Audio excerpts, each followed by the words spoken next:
పెద్దన్నను కలవాలి. పెద్దన్న ఇప్పుడు కలవాడు. విషయం ఏంటి చెప్పు. పెద్దన్నతో మాట్లాడాలి. కుదరదని చెప్పిన కదా నిన్ను కలవాలనుకున్నప్పుడు అన్ననే పిలిపిస్తాడు. పో. కలవాలని చెప్తుంటే అర్థమైతలేదా నీకు? ఏందన్నా ఇది? చిన్న పోరాడాడు, బుద్ధి తెలిసినప్పటి నుంచి నీతోనున్నాడు. అట్లాంటి చంపడానికి నీకు మనసు ఎట్లా ఒప్పిందన్నా? అసలు చంపేంత తప్పాడు ఏం చేసిండన్నా? తప్పు జరగొద్దనే కదా శంకర్. నీకు తెలవుందే ఉంది. ఇక్కడ వ్యక్తుల కన్నా సంస్థ ముఖ్యం. తప్పనిసరి పరిస్థితి వచ్చినప్పుడు కొన్ని పనులు చేయక తప్పదు. ఏం పరిస్థితులన్నా? వాడేమన్నా చంద్ర లాగా మహేష్ లాగా మనకు ద్రోహం చేసిండా? గంగారాం కక్యాలు రక్షణ నాకు అప్పచెప్పి ఇప్పుడు నువ్వే వాడిని చంపిస్తేవి. అసలు నీకు వాడిని ఎట్లా చంపబోతుందన్నా? చూడు తమ్మి, పెద్దన్న వాడికి చాలా నచ్చ చెప్పిండు.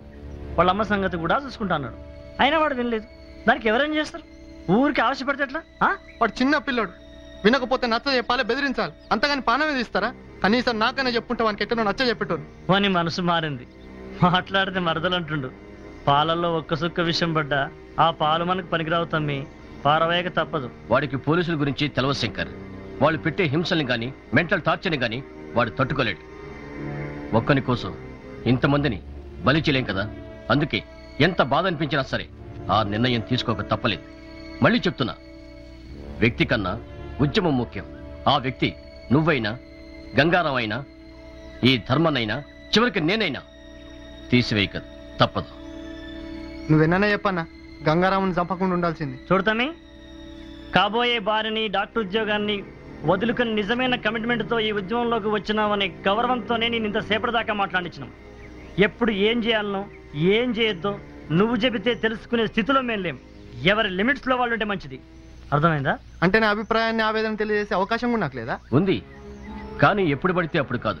పార్టీ సమావేశాల్లో, ప్లేనల్లో నీ అభిప్రాయాలను నిర్భయంగా స్వేచ్ఛగా వెల్లడించవచ్చు. అంతవరకు నాయకత్వం ఏం చెప్తే అది చేయటమే నీ పని.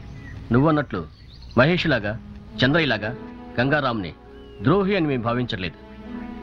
గంగారాంది ఆత్మాహుతి. వాడు అమరవీరుడు. ముందా చంద్ర సంగతి. గంగారాం పోయిన బాధలోంచి మన వాళ్ళు తేరుకోవాలంటే ఎవరో ఒకరిని లేపేయాలి. ఫస్ట్ ఆ పని చేయి.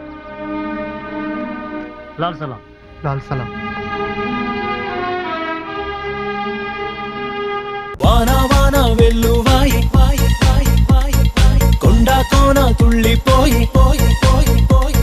చెలియ చూపులే చిలిపి జల్లులై మేను తాకగా ఏదో ఏదో ఏదో హాయి.